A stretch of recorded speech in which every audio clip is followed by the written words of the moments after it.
Hello बच्चों, मैं प्रवीण दुबे एक बार फिर से आपका मैथ मीनिया क्लासेस में स्वागत करता हूं। देखिए बच्चों, अभी भी आप सोच रहे हैं कि हमें तैयारी करनी है तो आप बहुत देरी कर रहे हैं। तैयारी करना शुरू कर दें क्योंकि नोटिफिकेशन आ चुका है, जैसा कि आपको पता है, प्री नोटिफिकेशन, और जल्द ही फुल डिटेल नोटिफिकेशन भी आ जाएगा। तो आप देर ना करें, वरना कहावत है या एक शायरी है, आपको सुनाएंगे कि सोचने से कहाँ मिलते हैं तमन्नाओं के शहर, कि सोचने से कहाँ मिलते हैं तमन्नाओं के शहर, तमन्नाओं के शहर, मंजिलें पाने के लिए हमें चलना भी ज़रूरी है, हमें मंजिलें पाने के लिए हमें चलना भी ज़रूरी है। तो बात समझ में आई? यदि आप सोचते रहेंगे तो आपकी जो तमन्ना है वो शहर तक पहुंचने की, आप कभी नहीं पहुंच पाएंगे। आपको चलना भी पड़ेगा मंजिल को पाने के लिए, ठीक है ना। तो चलिए शुरुआत करते हैं एक बेहतरीन शायरी के साथ में आज की क्लास की। तो देखिए, आज हम फिर से आपके लिए क्षेत्रमिति यानी कि मेंसुरेशन के दो बेस्ट क्वेश्चन लेकर आए हैं, जो क्वेश्चन आपके किस में पूछे जाने हैं, 100% मान के चलिए कि इस टाइप के क्वेश्चन आते हैं और आते रहेंगे। तो ये क्वेश्चन आपके एसआई, कांस्टेबल, लेबर इंस्पेक्टर और जेल प्रहरी के जो आगामी एग्जाम हैं उनकी दृष्टि से बहुत ही महत्वपूर्ण है ना। तो चलिए देखते हैं पहला क्वेश्चन क्या है। तो देखिए, अगर हम बात करें, यहाँ पहले क्वेश्चन में लिखा है, यदि एक आयताकार बॉक्स के 3 आसन मुख जो कि कोनों पर मिलते हैं, एक आयताकार बॉक्स के 3 आसन मुख जो कि कोनों पर मिलते हैं, उनका क्षेत्रफल क्रमशः 12 वर्ग सेंटीमीटर, 15 वर्ग सेंटीमीटर तथा 30 वर्ग सेंटीमीटर है। कितना? 20 वर्ग सेंटीमीटर है। तो बॉक्स का आयतन ज्ञात करें। अब देखिए, हम समझ लेते हैं सबसे पहले कि इन्होंने बोला एक आयताकार बॉक्स है। जब आयताकार बॉक्स की बात आए ना, तो आपको ध्यान रखना है कि अगर आयताकार बॉक्स बोल रहे हैं, क्या बोल रहे हैं? आयताकार बॉक्स। अगर आयताकार बॉक्स बोल रहे हैं तो इसका मतलब क्या है? वो एक घनाभ है। क्या है? घनाभ। एक वो क्या है? घनाभ है। आयताकार बॉक्स बोल रहे हैं, इसका मतलब वो क्या है? घनाभ, जिसको हम इंग्लिश में क्यूबॉइड के नाम से जानते हैं। ये क्या कहलाता है? क्यूबॉइड कहलाता है। चलिए अब बात कर लेते हैं कि कैसा बनता है ये। तो आयताकार बॉक्स इस तरीके से बनता है, घनाभ आपका कुछ इस तरीके से बनता है, ठीक है। अब आयताकार क्यों बोलते हैं? क्योंकि ये आयतों से मिलकर बनता है। अगर हम आयत की बात करें तो आयत क्या होता है? तो आपको पता है, एक ऐसा चतुर्भुज जिसकी विपरीत भुजाएं कैसी होती हैं? बराबर होती हैं, ये आयत होता है। इसका प्रत्येक कोण 90 डिग्री का होता है। इसमें 2 विकर्ण होते हैं, दोनों बराबर लंबाई के होते हैं, यानी कि 2 विकर्ण D1 और D2 दोनों कैसे होते हैं? बराबर होते हैं, ठीक है ना। अगर हम थोड़ा सा आयत को और डिस्क्राइब करें, चलिए बात करते हैं, तो थोड़ा सा और समझ लें कि आयत का क्षेत्रफल क्या होता है। तो आयत का जो क्षेत्रफल है वो होता है लंबाई इंटू चौड़ाई। अगर ये लंबाई है और ये चौड़ाई है तो क्षेत्रफल लंबाई इंटू चौड़ाई। परिमाप की अगर बात करें, आयत का परिमाप क्या होता है? तो आप कहेंगे 2L+B इसका परिमाप होता है। देखिए, एक क्वेश्चन से रिलेटेड अगर जितनी चीज़ें आती हैं हम उनको इधर ही समझ लेते हैं, तो शायद हमें अलग से याद करने की ज़रूरत नहीं रहेगी फॉर्मूले की या किसी भी चीज़ की, ठीक है ना। अगर हम आयत के विकर्ण की बात करें, जिसको हमने D1 D2 नाम दिया, तो आयत का विकर्ण होता है √L² + B²। ये 3 फॉर्मूले होते हैं बेसिकली आयत के, तो वो हमने जान लिए। अब हम बात करते हैं घनाभ की। अब हम बात करते हैं किसकी? घनाभ की। तो अगर हम घनाभ की बात करें तो घनाभ में देखिए क्या क्या होता है। घनाभ में लंबाई होती है, चौड़ाई होती है और ऊंचाई होती है। तो इस लंबाई, चौड़ाई, ऊंचाई होती है तो इसका एक क्षेत्रफल होता है, एक आयतन होता है और इसका भी विकर्ण होता है। तो चलिए हम बात करें, देखिए इन दोनों में फ़र्क क्या है। ये एक 2 डायमेंशनल आकृति है, यानी कि द्विविमीय आकृति है। अगर हम आयत की बात करें तो ये क्या है? द्विविमीय आकृति है। अब द्विविमीय आकृति से मतलब क्या होता है? जिसमें लंबाई और क्या होती है? चौड़ाई होती है। ऐसी आकृतियाँ जिनमें लंबाई और चौड़ाई होती केवल, वो द्विविमीय आकृति कहलाती है। इसके विपरीत अगर हम बोलें कि घनाभ क्या है, तो घनाभ एक त्रिविमीय आकृति है। कैसी है? त्रिविमीय आकृति है, त्रिविमीय आकृति है। अब त्रिविमीय आकृति क्या होती है? तो आप कहेंगे कि सर जिसमें लंबाई, चौड़ाई के साथ साथ में क्या आ जाए? ऊंचाई भी आ जाए। मतलब जिसकी लंबाई, चौड़ाई और ऊंचाई होती है, ऐसी आकृति क्या कहलाती है? आपकी त्रिविमीय आकृति कहलाती है। तो देखिए, ये तो हमने पहले ये जान लिया कि ये आयत जो है वो किस में आता है? द्विविमीय आकृति में आता है। उसका क्षेत्रफल, परिमाप, विकर्ण क्या होता है, इसके बारे में भी हमने जान लिया, ठीक है। साथ ही हमने जाना कि घनाभ क्या होता है? त्रिविमीय आकृति में आता है। त्रिविमीय आकृति क्या होती है? तो हमने ये भी जाना कि जिसमें लंबाई, चौड़ाई और ऊंचाई हो, उसको हम त्रिविमीय आकृति कहते हैं। अब हम बात करते हैं कि घनाभ में क्या होता है। तो भाई घनाभ में देखिए, एक तो होता है आयतन। तो इसका आयतन क्या होता है? जहाँ त्रिविमीय आकृति आ जाती है वहाँ आयतन शुरू हो जाता है। द्विविमीय आकृति में केवल परिमाप और क्षेत्रफल होता है, जबकि त्रिविमीय आकृति में क्षेत्रफल के साथ साथ आयतन भी होता है। ठीक है, उसमें परिमाप नहीं होता। तो देखिए अगर हम बात करें आयतन कितना होता है, तो लंबाई चौड़ाई इंटू ऊंचाई, यानी कि लंबाई चौड़ाई और ऊंचाई का गुणनफल क्या कहलाता है, आयतन। देखिए यहाँ पर आयत का जो क्षेत्रफल था, तो अगर हम बात करें कि नीचे वाला जो पृष्ठ बन रहा है ये क्या है, आयत है। लंबाई और चौड़ाई, लंबाई और चौड़ाई को आपने किससे गुणा कर दिया, साथ में ऊंचाई से गुणा कर दिया, तो क्या बन गया, आयतन बन गया। तो ये आयतन होता है किसका, घनाभ का। अच्छा, इसका संपूर्ण पृष्ठीय क्षेत्रफल क्या होता है, संपूर्ण पृष्ठीय क्षेत्रफल। तो घनाभ का जो संपूर्ण पृष्ठीय क्षेत्रफल है वो होता है 2LB plus BH plus HL, यानी कि 2 लंबाई गुणा चौड़ाई, लंबाई चौड़ाई गुणा ऊंचाई और ऊंचाई गुणा लंबाई। तो ये क्या होता है, इसका संपूर्ण पृष्ठीय क्षेत्रफल होता है। ठीक है, यानी कि ये जो बाहर फलक दिख रहा है उसके विपरीत में सेम बनेगा पीछे। ये जो साइड से फलक दिख रहा है ये वाला, इसके विपरीत में कौन सा बनेगा, ये वाला। ये दोनों बराबर होते हैं। अगर हम बात करें ये वाला फलक कितना क्षेत्रफल होगा, तो ये एक आयत है जिसमें ऊंचाई है और चौड़ाई है। तो चौड़ाई इंटू ऊंचाई क्या होगा, क्षेत्रफल होगा इस वाले फलक का। इसका विपरीत भी कैसा होगा, बराबर होगा।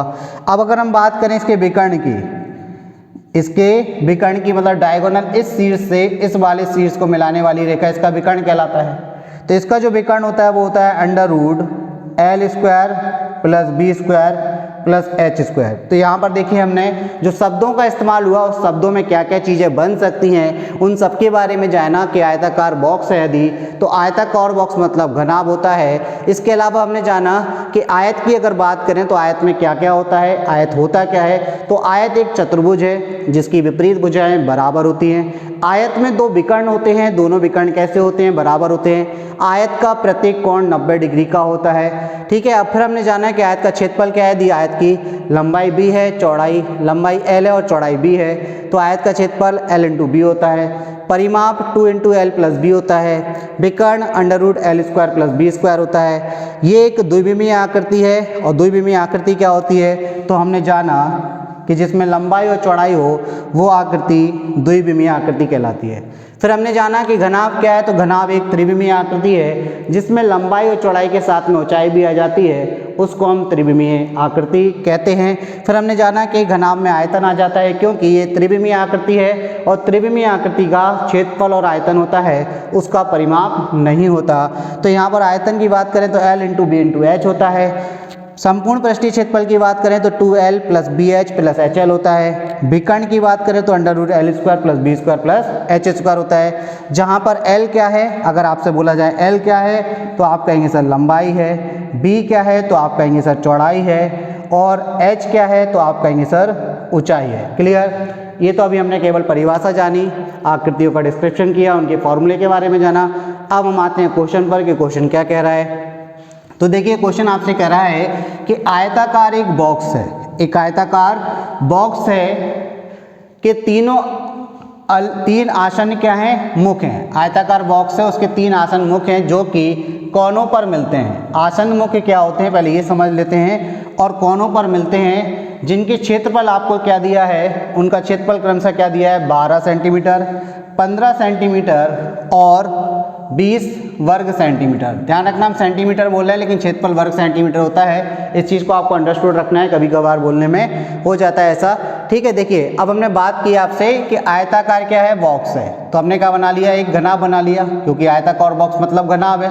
तो ये आपका बन गया घनाभ। ठीक है, ये बन गया घनाभ। जैसे पाकिस्तान में बोलते हैं जनाब, तो ये हो गया क्या, घनाभ। क्लियर हो गई बात। चलिए अब देखिए इन्होंने बोला कि 3 आसन मुख, तो आसन मुख की तरफ समझना आप। जैसे ये वाले 3 फलक ले लीजिए, ये वाला और ये वाला, और अगर हम बात करें ये सामने वाला, ये वाला, यानी कि एक ये प्लस एक ये प्लस एक ये वाला। ठीक है, ये 3 क्या है, आसन है। आसन मतलब जो एक ही जगह पे मिले, कि कोनों पर मिलते हैं, जो कि कोनों पर, देखो इस कोने पर तीनों मिल रहे हैं, तो इस कोने पर ये वाला और ये वाला तीनों फलक मिल रहे हैं, इनके क्षेत्रफल दिए हैं। तो अगर हम इसके लंबाई की बात करें कि लंबाई L है, ऊंचाई H है और चौड़ाई B है, तो अब आप बताइए ये वाला जो है ये कौन सा फलक हो जाएगा, L इंटू H हो जाएगा। और अगर हम इस वाले फलक की बात करें तो ये क्या हो जाएगा, L इंटू बी हो जाएगा, क्योंकि नीचे L इंटू बी है तो ऊपर भी L इंटू बी हो जाएगा, लंबाई गुणा चौड़ाई। इस वाले की अगर बात करें तो ये क्या है, तो आप कहेंगे सर ये B इंटू एच है, यानी कि इनडायरेक्टली हमें क्या दिया है, आपको समझ में आ गई, L इंटू बी बराबर 12 सेंटीमीटर स्क्वायर दिया है। ठीक है, फिर आपको देखिए L इंटू बी निकाल दिया, फिर B इंटू एच बराबर आपको कितना दिया है, तो आप कहेंगे सर 15 सेंटीमीटर स्क्वायर दिया है। फिर H इंटू एल बराबर कितना दिया है, तो आप कहेंगे सर 20 सेंटीमीटर स्क्वायर दिया है। अब आपसे पूछा क्या है, तो बॉक्स का आयतन ज्ञात आपको करना है। तो आपको पता है कि आयतन क्या होता है घनाभ का, तो आप कहेंगे सर आयतन जो है L into B into H होता है। तो आप थोड़ा सा आप देखिए, आपके पास कहीं L into B into H है नहीं, लेकिन अगर हम इन तीनों का आपस में मल्टीप्लाई कर दें, अगर तीनों का हम आपस में मल्टीप्लाई कर दें, देखिए L 2 बार है, B 2 बार है, H 2 बार है, तो जब मल्टीप्लाई करते हैं तो आधार समान है तो गुणा में घाते जुड़ जाती हैं। तो यहाँ पर क्या हो जाएगा, आप कहेंगे सर L स्क्वायर, ये क्या हो जाएगा, तो आप कहेंगे B स्क्वायर, ये क्या हो जाएगा, तो H स्क्वायर बराबर में कितना, तो 12 इंटू 15 इंटू 20। ठीक है, अब आप बताइए, यहाँ से आप लिख सकते हैं L into B into H का होल स्क्वायर बराबर में, आप इसको तोड़ कर लिखिए कैसे, 4 तिया 12, 3 पंचे 15, 4 पंचे 20, क्योंकि हम वर्गमूल लेने वाले हैं। वर्गमूल क्यों, क्योंकि हमें L into B into H निकालना है, क्योंकि हमें L into B into H निकालना है। आप वर्गमूल ले लीजिए तो ये हो जाएगा L बी एच, वर्गमूल से वर्ग कैंसिल, और ये अंडर रूट हो जाएगा आपका 4 into 3 into 3 into 5 into 4 into 5। अब देखिए 1 3 बाहर आ गया, 1 4 बाहर आ गया, और 1 5 भी बाहर आ गया।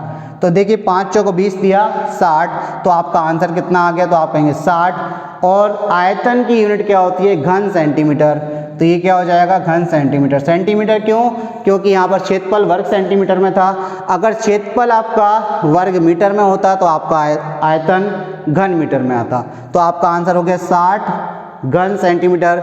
कौन सा ऑप्शन दिया है आपको, तो ऑप्शन बी जो है आपका आंसर हो जाएगा। ऑप्शन बी क्या हो गया आपका आंसर।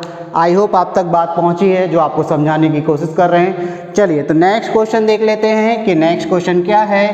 तो अगला क्वेश्चन आपको दिया है बच्चों कि एक आयत जिसकी एक भुजा 4 सेंटीमीटर है, एक आयत जिसकी एक भुजा कितनी है, 4 सेंटीमीटर है, और वह एक 2.5 सेंटीमीटर की त्रिज्या वाले वृत्त के अंदर निर्मित है। मतलब आयत क्या है, वृत्त के अंदर बना हुआ है। अब इसके बाद बात कर रहे हैं आयत का क्षेत्रफल ज्ञात करें, आयत का क्षेत्रफल ज्ञात करें। तो चलिए देख लेते हैं। एक हमने क्या बना लिया, वृत्त। तो अब थोड़ा सा हम वृत्त को भी डिस्क्राइब कर दें कि वृत्त क्या होता है। तो ध्यान रखना, एक निश्चित बिंदु से एक निश्चित दूरी पर एक निश्चित मार्ग पर गमन करने वाले, यानी कि घूमने वाले बिंदु का बिंदु पथ क्या कहलाता है, वृत्त कहलाता है। अब ये तो वृत्त की परिभाषा हो गई। अब हम बोलें कि भाई वृत्त में होता क्या क्या है। तो वृत्त में जो आपका आयत में वर्ग में परिमाप होता है वो वृत्त में परिधि होती है। ये जो इसकी बाउंड्री है ना, ये क्या कहलाती है, परिधि। ये क्या कहलाती है, परिधि। और वृत्त में क्या होता है, तो आप कहेंगे वृत्त में क्षेत्रफल भी होता है। तो कैसे लिखेंगे, तो हमने लिखा भाई वृत्त का। सबसे पहले हम डिसाइड कर लेते हैं, यहाँ पर बता देते हैं सारी चीज़ें वृत्त के बारे में, फिर क्वेश्चन पर आते हैं। तो देखिए अगर सबसे पहले बात करें कि वृत्त में होता क्या क्या है, ये वृत्त बना लिया। तो वृत्त का क्षेत्रफल, तो आप कहेंगे सर पाई आर स्क्वायर होता है। पाई की वैल्यू कितनी होती है अगर आपसे पूछी जाए, तो आप कहेंगे सर 22/2। ठीक है, इसमें परिधि होती है, परिधि कितनी होती है, तो आप कहेंगे सर 2 पाई आर होती है। इसमें व्यास होता है, तो व्यास क्या होता है, त्रिज्या का 2 गुना होता है, जिसको हम वृत्त की सबसे बड़ी जीवा बोलते हैं। व्यास कहलाता है जो वृत्त के केंद्र से होकर जाने वाली जीवा होती है, यानी कि त्रिज्या का दुगना, ये क्या कहलाता है, व्यास कहलाता है, त्रिज्या का दुगना। त्रिज्या क्या होती है, तो वृत्त के केंद्र से उसके परिधि तक की दूरी त्रिज्या कहलाती है, जिसको हम स्मॉल आर से डिनोट करते हैं। ये वृत्त के बारे में चीज़ हो गई, ठीक है ना। अब आप देखिए आगे आते हैं अपन इसमें। अगर हम बात करें कि क्वेश्चन आपसे कह रहा है कि एक आयत है जिसकी एक भुजा 4 सेंटीमीटर है और वह एक 2.5 सेंटीमीटर की त्रिज्या वाले वृत्त के अंदर निर्मित है, तो आयत का क्षेत्रफल ज्ञात करें। चलिए देख लेते हैं। ये हमने बना लिया वृत्त, इसके अंदर हमने बना लिया आयत। ठीक है, क्या बना लिया, आयत। अब ये जो आयत की एक भुजा की लंबाई दी है कितनी, 2.5 सेंटीमीटर। अब ये कौन सी होगी, ये चौड़ाई होगी कि लंबाई होगी, हमें समझना होगा पहली चीज़। एक आयत जिसकी एक भुजा की लंबाई आपको दी है 4 सेंटीमीटर, देखिए 2.5 तो क्या दिए, त्रिज्या दी है, तो ये वृत्त का केंद्र है। और यहाँ से अगर आप परिधि को मिला दोगे तो ये कितनी होगी, 2.5 त्रिज्या हो गई। अगर ये 2.5 हो गई तो इस पूरे को आप मिलाओगे तो आपको पता है ये क्या हो जाएगा, व्यास। और आप जानते हैं कि व्यास क्या होता है, त्रिज्या का दोगुना। तो हम कह सकते हैं कि पूरा कितना हो जाएगा, तो आप कहेंगे ये पूरा 5 हो जाएगा। तो ये पूरा कितना हो गया, 5 सेंटीमीटर, क्योंकि ये क्या है, वृत्त का व्यास है। अब ये वृत्त का व्यास हो गया। आप जानते हैं, अभी हम आपको बताते आए हैं कि वृत्त का प्रत्येक कोण 90 डिग्री का होता है, तो ये 90 डिग्री का कोण हो गया, ठीक है। अब ये अगर 5 सेंटीमीटर और एक भुजा की लंबाई 4 है, तो समझ जाना कि वो एक भुजा कौन सी है, चौड़ाई है, क्योंकि यहाँ 5 हो रहा है। नहीं, ये एक भुजा कौन सी होगी, आपकी 4 नहीं होगी, ये एक भुजा आपकी, इसको निकालते, ये वाली नहीं है, ये वाली 4 है। लंबाई एक भुजा है कोई सी भी, वो कौन सी आपकी लंबाई है। इसका रीज़न बताते हैं क्यों। देखिए रीज़न क्या है बच्चों, ये हो गया कर्ण। अब ये क्या बन गया आपका, समकोण त्रिभुज। ये आपको अगर नाम दे दें हम इसको A, B और C, तो कोण त्रिभुज ABC क्या हो गया, तो आप कहेंगे सर ये समकोण त्रिभुज हो गया। अब समकोण त्रिभुज हो गया क्योंकि 90 डिग्री का कोण है। समकोण त्रिभुज क्या होता है, एक कोण त्रिभुज का क्या हो, यदि 90 डिग्री का है तो वो समकोण त्रिभुज कहलाता है। अब समकोण त्रिभुज में ये क्या है, कर्ण है, तो अगर ये कर्ण है तो यहाँ पर पाइथागोरस ट्रिपलेट जो होते हैं वो ट्रिपलेट बनेगा। अगर ये 5 है तो ये 4 होगा लंब, तो ये कितना हो जाएगा, 3 हो जाएगा। यानी कि आपने चौड़ाई निकाल ली डायरेक्ट, कैसे, ट्रिपलेट से। किसके माध्यम से, ट्रिपलेट, जिनको हम इंग्लिश में, हिंदी में क्या बोलते हैं, ये ट्रिपलेट हैं, जिनको हम हिंदी में त्रिक कहते हैं। क्या कहते हैं, त्रिक। तो यदि कर्ण की लंबाई 5 है तो आप समझ जाना कि आधार और लंब और आधार कितने होंगे, 3 और 4, ये ट्रिपलेट होते हैं, ठीक है ना। चलिए, तो यहाँ पर आप ऐसे भी कर सकते हैं कि पाइथागोरस लगा ले, अगर आपको याद नहीं है, याद कर लेंगे तो फायदा मिलेगा। कर्ण का वर्ग बराबर लंब का वर्ग, कर्ण का वर्ग बराबर लंब का वर्ग प्लस आधार का वर्ग, ठीक है ना। इसमें लंब ये भी हो सकता है, ये भी हो सकता है, डिपेंड करता है। कर्ण के सामने की भुजा क्या होती है, लंब, लेकिन यहाँ पर आपको कर्ण मेंशन नहीं है। ज़्यादा डीप नहीं जाते हैं, आप इतना समझ लीजिए। पूरा डीप पढ़ाएंगे, टॉपिक वाइज स्टार्ट करने वाले हैं हम, तो उस टॉपिक वाइज में हम पूरा डीप पढ़ेंगे। सबसे पहले हम मेंसुरेशन स्टार्ट करने वाले हैं। ध्यान रखना, एक भी चीज़ आपके पेपर में बाहर नहीं जाएगी, गारंटी है इस बात की। बस आप वीडियो को पूरा देखें, इसको ज़्यादा से ज़्यादा शेयर करें और सब्सक्राइब करें। देखिए आपका रिस्पॉन्स मिलेगा तो हमें पढ़ाने में मज़ा आएगा, समझ रहे हो ना भाई। किसी के लिए मेहनत करें और वो रिस्पॉन्स दे तो मज़ा भी तभी आता है, ठीक है। चलिए देखते हैं। तो हमने ट्रिक देख ली है कि अगर आपके पास कर्ण है 5 तो लंब आपका या आधार आपका 4 हो गया, तो लंब या आधार ये भी हो सकता है, तो ये आपका 3 हो गया। तो हमने इसको लंब आधार मान लिया, इसको लंब, तो ये लंब 3 हो गया और आधार आपका 4 हो गया। अब देखिए आपने क्या निकाल लिया, L तो आपके पास थी, आपने क्या निकाल लिया, B निकाल लिया। अब आपने क्या निकाल लिया, आयत की लंबाई आपके पास थी, आपने चौड़ाई निकाल ली 3। पूछा क्या गया है, तो बोल रहे हैं कि आयत का क्षेत्रफल ज्ञात करें। भाई आपको अभी लिखवाया हमने कि आयत का क्षेत्रफल क्या होता है, तो आप कहेंगे L इंटू बी होता है। L की वैल्यू कितनी, तो आप कहेंगे 4, B की वैल्यू कितनी, तो आप कहेंगे 3, तो 12 वर्ग सेंटीमीटर। आंसर क्या हो जाएगा, 12 वर्ग सेंटीमीटर। किस ऑप्शन में आपको दिख रहा है, तो आप कहेंगे सर ऑप्शन बी जो है वो 12 वर्ग सेंटीमीटर है, तो ये आपका आंसर हो गया। क्लियर हो गई बात। देखिए ये सारी बातें हमने समझी, तो बहुत बेहतरीन क्वेश्चनों को हमने देखा कि जिस टाइप के क्वेश्चन आपके एग्जाम में पूछे जाते हैं उन पर हमने चर्चा की, ठीक है ना। आप बने रहिए हमारे साथ। अब हम क्या करने वाले हैं, एक टॉपिक वाइज स्टार्ट करने वाले हैं। विदिन 2 से 3 दिन में, विदिन 2 to 3 डेज में हम टॉपिक वाइज स्टार्ट करेंगे। सबसे पहला जो टॉपिक है हमारा वो है मेंसुरेशन, यानी कि क्षेत्रमिति। क्षेत्रमिति को बिल्कुल हम स्टार्टिंग से पढ़ने वाले हैं, बिल्कुल 0 to लेवल, हीरो वाला लेवल, बिल्कुल स्टार्टिंग से पढ़ेंगे। फॉर्मूले, उनके टाइप क्या होती, सारी चीज़ें, और आपकी एक भी चीज़ एग्जाम में बाहर नहीं जाएगी, इसका पक्का वादा, प्रॉमिस है आपसे। बस आपको छोटा सा काम करना है, अपने जितने भी दोस्त हैं, जितने भी आपके तैयारी करने वाले लोग हैं आपके कांटेक्ट में, वीडियो को ज़्यादा से ज़्यादा शेयर करें और सब्सक्राइब करें। बस इतना ही आपसे चाहते हैं, उसके अलावा कुछ नहीं, ठीक है ना। यदि आज का वीडियो बच्चों आपको अच्छा लगा तो आप इसको लाइक करें, शेयर करें और सब्सक्राइब करें। मिलते हैं नेक्स्ट वीडियो में, तब तक के लिए गुड नाइट।